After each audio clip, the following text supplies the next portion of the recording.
भीमराव अंबेडकर को लेकर अमित शाह की टिप्पणी के बाद विपक्ष के साथ साथ उनके सहयोगी भी अमित शाह के खिलाफ हो गए हैं। जिस बात का सबको इंतजार था, बीजेपी के सहयोगी पार्टी के नेताओं की टिप्पणी फाइनली अमित शाह को लेकर आ ही गई है। विपक्ष तो बीजेपी का अमित शाह का विरोध कर ही रहा था, लेकिन अब एनडीए के सहयोगी भी अमित शाह के बयान को लेकर बोल रहे हैं कि अमित शाह देश से माफी मांगो।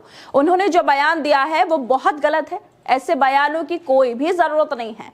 हम सरकार में शामिल हैं, बीजेपी के सहयोगी हैं, इसका मतलब ये नहीं है कि हम बाबा साहब के बारे में कुछ भी सुन लेंगे।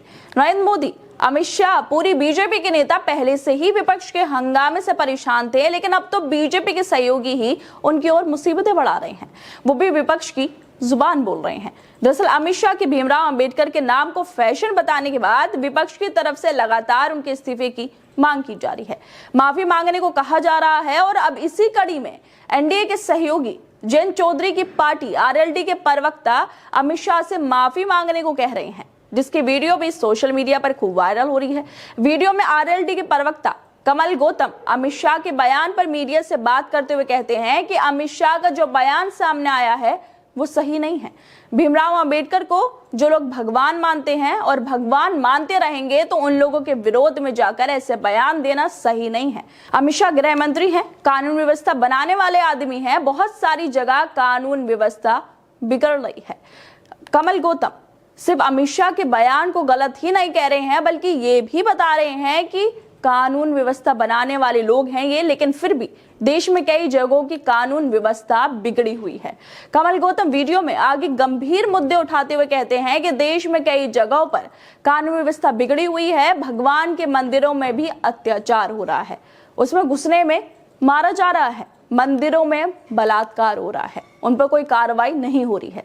तो ऐसे बयानों की कोई जरूरत नहीं है। ये बेहद गंभीर आरोप हैं जो कमल गौतम उठा रहे हैं।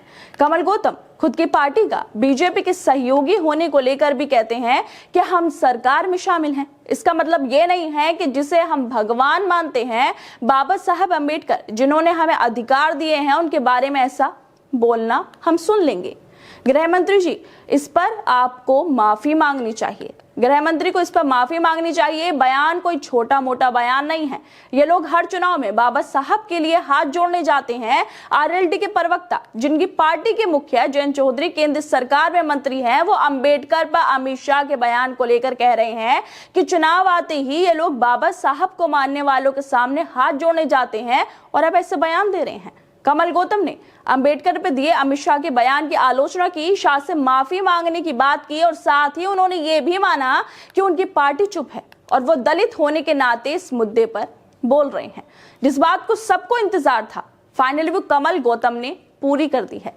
केजरीवाल, नीतीश कुमार और चंद्रबाबू नायडू से अमित शाह के बयानों को लेकर टिप्पणी करने को कह रहे थे, उन्हें खत लिख रहे थे, लेकिन केजरीवाल की बातों का तो नीतीश कुमार और चंद्रबाबू नायडू ने कोई जवाब नहीं दिया और ना ही अमित शाह के बयान को लेकर कुछ कहा है। मगर आरएलडी के प्रवक्ता ने जरूर दिखा दिया है कि वो बाबा साहब को मानते हैं, उनका सम्मान करते हैं, उनकी वजह से ही उन्हें अधिकार मिले हैं। वो अंबेडकर के बारे में कुछ नहीं सुन सकते हैं। अमित शाह ने जो बयान दिया है वो कोई छोटा मोटा बयान नहीं है, बल्कि भीमराव को मानने वालों के लिए बहुत बड़ा बयान है, जिस पर उन्हें माफी मांगनी चाहिए, क्योंकि वो बीजेपी के साथ ही बेशक हो, लेकिन वो दलित है और भीमराव के बारे में कुछ नहीं सुन सकते हैं। खैर दोस्तों, जिस तरह से बीजेपी के सहयोगी पार्टियों के प्रवक्ता बयान दे रहे हैं, क्या उससे बीजेपी के ऊपर और ज्यादा दबाव पड़ने वाला है? जो बीजेपी वाले पहले से ही विपक्ष से परेशान हैं, क्या उनकी मुसीबतें अब उनके सहयोगी और ज्यादा बढ़ा देंगे? जिस तरह से अब बीजेपी के सहयोगी पार्टियों के प्रवक्ता बयान दे रहे हैं, क्या उससे वाकई अमित शाह माफी मांगने को तैयार हो सकते हैं? ऐसा सोच सकते हैं। आप लोग क्या लगता है इस वीडियो को लेकर? हमें अपनी राय जरूर दें और बाकी तमाम खबरों को देखने के लिए जुड़े रहिए हमारे साथ।